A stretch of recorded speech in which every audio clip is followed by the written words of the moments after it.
This here is the new Tacx Alpine from Garmin Tacx. It is a gradient simulator that automatically will rise the front of your bike up and down while allowing it to go back and forth and even steer.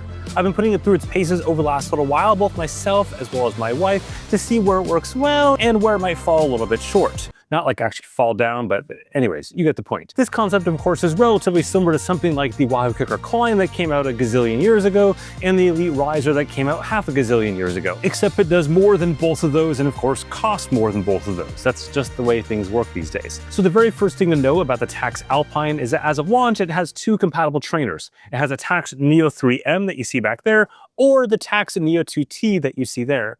The reason it doesn't support older Tacx trainers is those older Tacx trainers don't have a rotating axle in the back there, so basically you run the risk of snapping your bike in half, which is not the thing you want to do with your carbon bike. Of course, I would expect that any future trainers that Tacx would announce down the road would be totally compatible with the Rizer. After all, they want to upsell you on it. So with the compatibility of the weight, let's talk about what's in the box. Here is the box. It's not too heavy. Actually, it's probably a lot lighter than it really looks.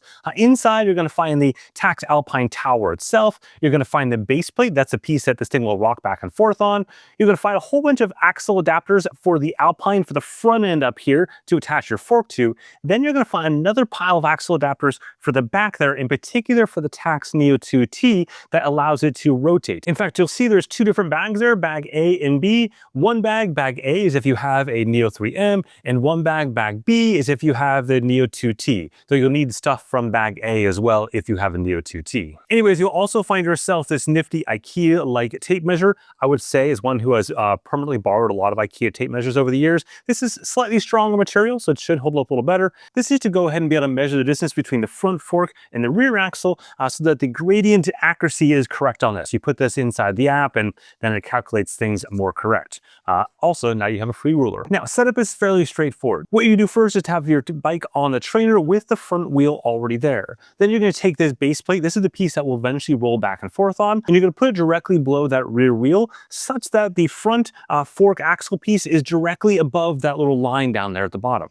This lets you line it up perfectly and ensures that everything is lined up, because you want things to be lined up here. Otherwise, it just feels weird later on. It's easy to fix. It takes literally 2 seconds to adjust, but it's also easier if you just do it right the first time. Now, with that said, you're going to go ahead and put the correct axle adapter for your particular front fork into the Alpine. I appreciate this little clip thingamajig they've made to allow you to keep all those parts in one piece there. I would have loved to have seen that, though, somewhere in this tower base unit, like a storage compartment, similar to what Elite's done on some of their trainers, but I guess it wasn't to be. Now, with those parts in there, you're going to go ahead and remove your front wheel, hold on to your skewer or through axle, because you'll need that in just a second, and then simply put the tower piece down into that rail track there.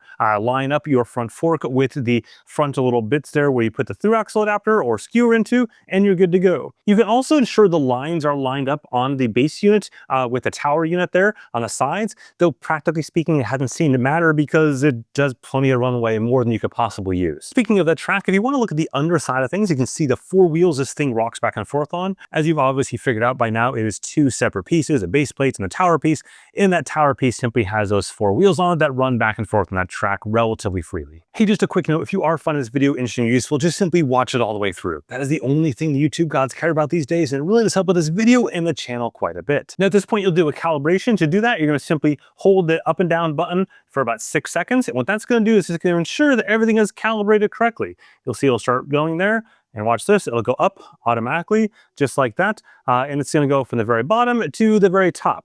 Now, the Tacx Alpine has a maximum incline of plus 25% and a maximum decline, so below zero, down to negative 10%. That is more than any of their competitors, which top out in the 20% range. There you go, now to 25% and head back on down again. Now, before you go on, you will need to ensure that your Tacx Neo 3M or 2T is updated using the Tacx app. Now, if you did that last week to enable virtual shifting, you're good to go already, but you do need to go ahead and enable that so it'll send those commands from your trainer to the Alpine. The reason is this works the exact same way as all other incline simulators, in that no apps actually talk directly to this for going up and down. Instead, they talk to your trainer and say, hey trainer, here's 7%. And the trainer goes, no problem, I'll take 7% and give it to the Alpine. Wahoo does the same thing, Elite does the same thing. And the reason they do this is because it makes app compatibility completely seamless. There's nothing the apps have to do to make it compatible with the Alpine because they're already supporting the standard AMP Plus and Bluetooth commands to control the gradient on the trainer. Looking at the tower itself, you'll see a couple different lights on there. The top left light is the one that indicates it's paired to the trainer. You can do this in the Tacx app while you're there updating the firmware.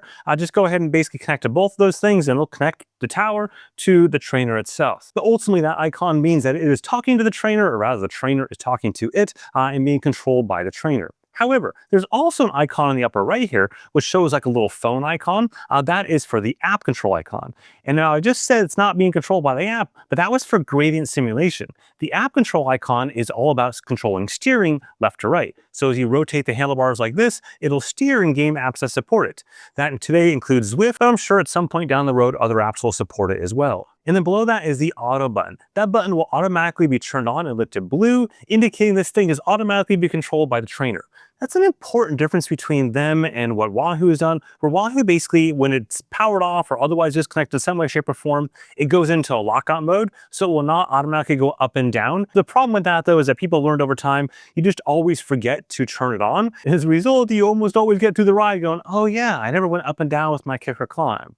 So in the case of Garmin, they've simply just enabled that to be auto all the time, but you can turn that off just by pressing that button right there, and that goes into manual mode. And then manual mode lets you go up and down automatically using the buttons there. So you can see now I'm going with the up button, and I can do the exact same thing to go down with the down button all the way down to the bottom. You can also do this with the Tacx app, by the way, which is useful because if you've got a bike like that triathlon bike up there that has aero bars that go forward, you do want to be sure there's no chance that the aero bars will come down and hit this top piece there. Now, I'm already down to the very, very bottom here, so I wouldn't hit this even on my tri bike if I wanted to. It'd be nowhere near it, but you want to double check that. In most cases, it's not going to be a problem. On my wife's TT bike, for example, here, even when she was all the way down, it wasn't anywhere near close to hitting this bar there. And had she gone even further, her bar actually would have been on either side of the tower, so she would have been cool. Nonetheless, if you do have a scenario where you want to lock out the maximum or minimum gradient, you can do that in the Tacx app as well.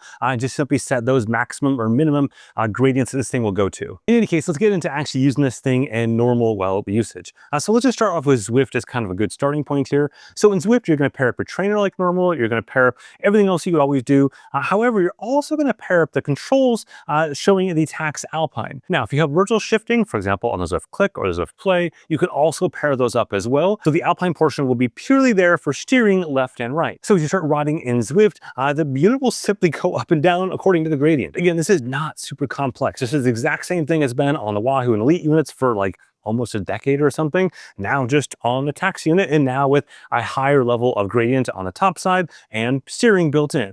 Elite did have steering, but Elite didn't have the front back motion that you have here when you have it with a Tacx Neo 3M or a Tacx Neo 2T on the Tacx Neo plates, which is a good time to mention that. You can lock out this forward and back movement if you don't like that for some reason. On the Neo 3M back at the trainer side, there is no lockout up front because that would be kind of silly since you already do it at the back. You do get a little bit of that side to side movement here. And you can see this entire joint down at the bottom is super complicated from an engineering standpoint. Really, really impressive there.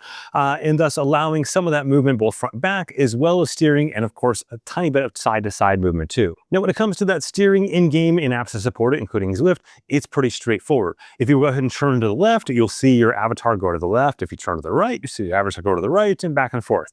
All of the games today that support steering keep you basically within the side of the road. You can't like go off into the bushes and crash like that. It's really about setting the optimal line to racing. The only downside is most races don't actually support it, so it's kind of a wash that most people just don't really use all that much. In any case, as for the up and down pieces, that worked great here. It's very, very quick to respawn, but doesn't feel like herky-jerky. So most of the time, gradient within these games is already kind of smooth. You're not going from 0% to 25% in 2 seconds because that's not how roads are built anyways. So there's some kind of ebb and flow that goes on there, and it goes up and down. Now, as I mentioned earlier on, I have been testing a bunch of different apps on this. Pretty much everything worked exactly like you'd expect. So on Zwift, I tested out both the steering side as well as the up and down piece. That'll work just fine. On full gas, the up and down piece, also just fine. On the Tacx app, I did the up and down piece. There's no steering in the Tacx app, but notably there is the new Climb Pro feature they announced today as well. So now these routes will show the Climb Pro kind of climb widget, if you will, in the same way that you would have had on your Garmin Edge device.